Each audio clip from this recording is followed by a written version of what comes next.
happy, man? God is so good. Hey, do you forgive the prankster?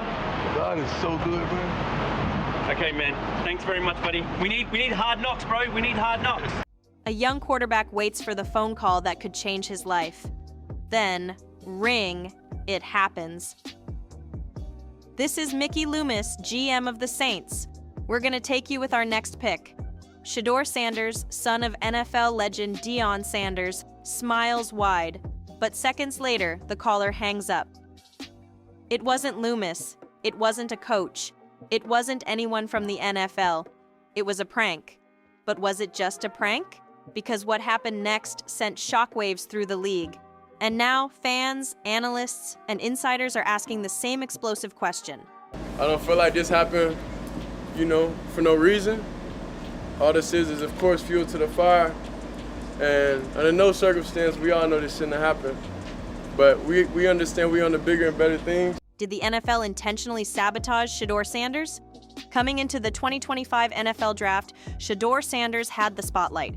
He was ranked by many as the second-best quarterback in the country, just behind USC's Caleb Williams. At Colorado, under the intense glare of his father's spotlight, Shadeur lit up the field. Smart, mobile, accurate, he looked like the complete package. But as draft season heated up, rumors began swirling. Scouts started whispering about his attitude. Some didn't like how he skipped the NFL Combine. Others said he seemed too confident in team interviews, like he thought he was doing the NFL a favor by showing up. This morning, the NFL investigating this prank call to draft hopeful Shadeur Sanders, son of NFL legend Deion Sanders, picking up the phone Friday, thinking it was a coach inviting him to join the team. One executive reportedly said, "He acts like the league needs him, not the other way around."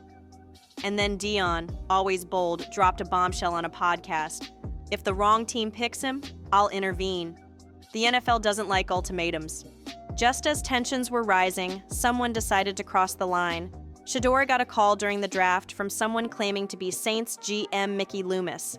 The voice congratulated him, made it sound official, and then delivered one last line. "You're gonna have to wait a little longer." Click. Confused, Shadeur stared at the phone. No coach had his number. So how did this guy get it? It was later revealed that the caller was Jax Albridge, the 21-year-old son of Falcons defensive coordinator Jeff Albridge. With a friend filming, he prank called Shadeur during the most important moment of his life. Strictly for that reason. But it wasn't a coach or anyone from an NFL team. This is Mickey Loomis here, GM of the Saints. Instead, it was these young men seen in this video circulating on social media. NFL fans were furious. Even the league launched an investigation. And while Jax apologized, the damage was done. A private moment, hijacked for social media clout. But the prank felt too perfectly timed. Was it really just a joke? Or the opening shot in a much bigger takedown? Then came the real heartbreak. Pick after pick, team after team passed on Shadeur. First round? Nothing. Second round? Still waiting. By the third round, quarterbacks like Cam Ward, Jackson Dart, and Tyler Show were already off the board.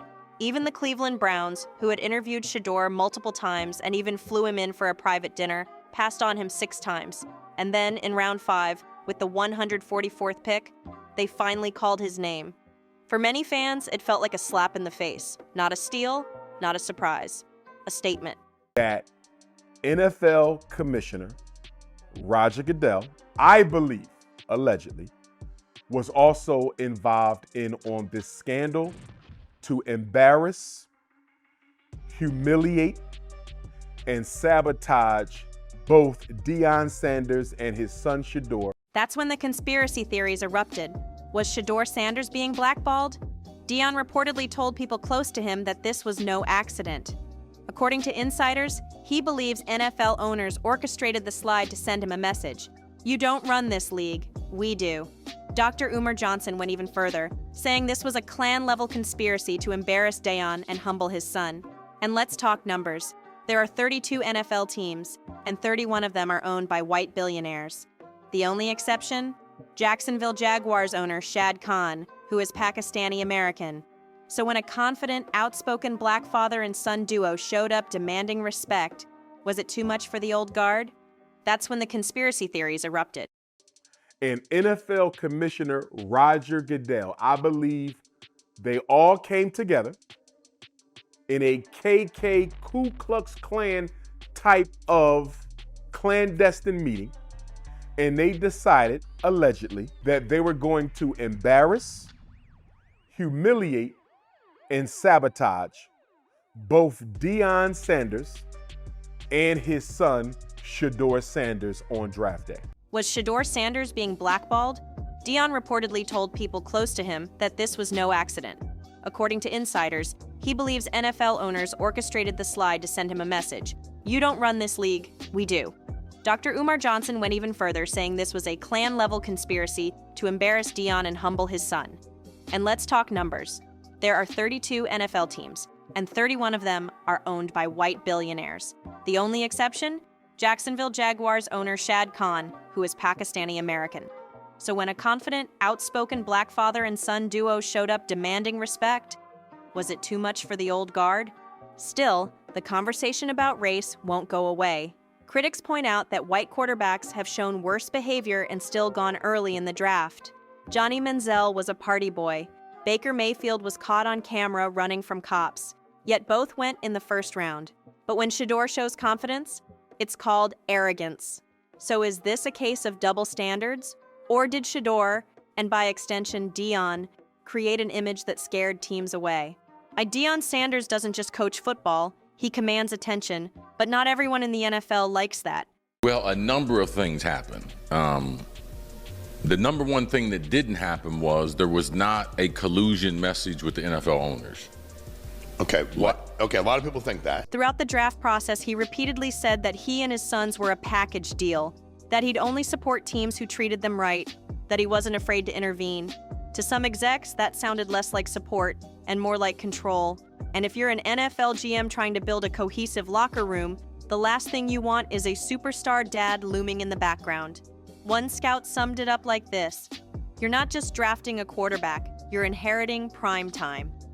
Shadeur's finally in the NFL, but not as a top pick, not as a franchise savior, as a fifth rounder with something to prove. Deion has since posted cryptic messages on social media about lies, truth, and redemption. Shadeur, for his part, has stayed mostly quiet, calm, focused, still believing in himself. But there's no denying the weight of everything around him: race, politics, personality, legacy. So now the question becomes, will Shadeur rise above it all, or get buried by the shadow of his father's fame? Was this a cold-blooded NFL conspiracy, or did Deion and Shadeur fly too close to the sun? Some say this was racism in disguise. Others say it was just business. But whatever the truth is, one thing's clear. The NFL just sent a message, and the Sanders family heard it loud and clear. Let us know what you think. Was Shadeur sabotaged, or did the league just call their bluff? And stick around, because this story is far from over.